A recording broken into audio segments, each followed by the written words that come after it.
Hi, and welcome back to Mark's Music Catalogue. Thanks for watching.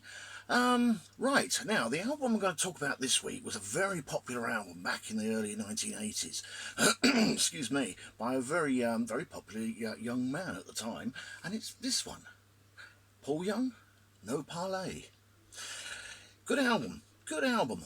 I remember when it first came out. I think one of the things that really got to me. No, that's the wrong phrase. One of the things that really appealed to me was the bass work.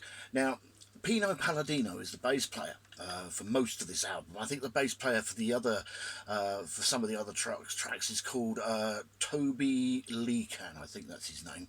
But the main bass player for me was actually Pino Palladino. Now, the song Wherever I Laid My Hat, which made #1 in the very early 80s, was, I mean, to me, it was the bass line that stood out. I mean, if you're a bass player, but I used to be a bass player back in the early 80s, it just sings to you on its own. And it's the bass line that, for me, actually made that song. But the rest of the songs are pretty good. Like I say, it was #1 for about 5 weeks, I think, on and off. You know, it coming at #1, leave, go back. I think it was for about a total of about 5 weeks. It stayed in the charts for about 2.5 years. So it was a very popular album. I think there's about 4 or 5 tracks that were actually released from it. Now, the very first track was called, now it was either Love for the Common People, which failed to chart and was later reissued, or it was The Rough Spots. The Rough Spots were quite a catchy little tune, actually. That failed to chart as well, but it was Wherever I Laid My Hat, which of course is is a cover song of an old Motown track. I mean, that made #1. It stayed there for, let's say, for a few weeks, and then they, I think they released "Love Will Tear Us Apart," which of course is an old Joy Division track, and he did actually do a very good job of it. But I don't know whether that was released in this country or whether it was a European track. I'd need to look that up. I really should do more studying for this.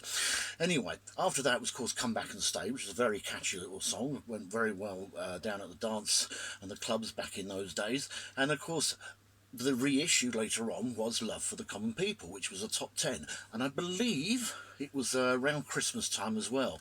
And I think it's either on the B-side or it became as a flexi disc with smash hits or pop or whatever it was in those days, magazine. There was like Wishing Everybody a Merry Christmas track, exclusive track to that, which was later found on the Remixes and Rarities album, which was released a couple of years ago. So yeah, so it's a good album. But like I say, the highlights for me are probably Pino Palladino's bass playing. And there's a song on there called Oh Woman, which has got a superb bass line. Absolutely fantastic bass line. Fair enough, it reminds me, I went to see Paul Young live, probably about 1984, something like that. And the amusing thing for me was the song called Sex. And it was when he first started out, so you got a really good view. You weren't sort of piled right back at the arena, and you could actually see what was going on. And what he wanted to do was he tried to get everybody to call out sex. And it surprised me at the time, if it still surprises me now, the amount of young ladies that wouldn't do it. Because I'm not saying that, no, it's rude. We were so gullible in those days, so naive. But anyway, so there you go. Of course, we all remember Paul Young from the 70s band, the Q-Tips. And singing about toast? Yeah, it was the same guy.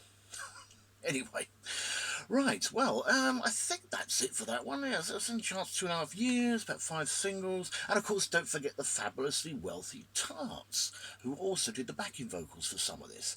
I believe they went on, or they either went on to, or they came from a band called the Piranhas, who did a cover version of the song called Zambezi.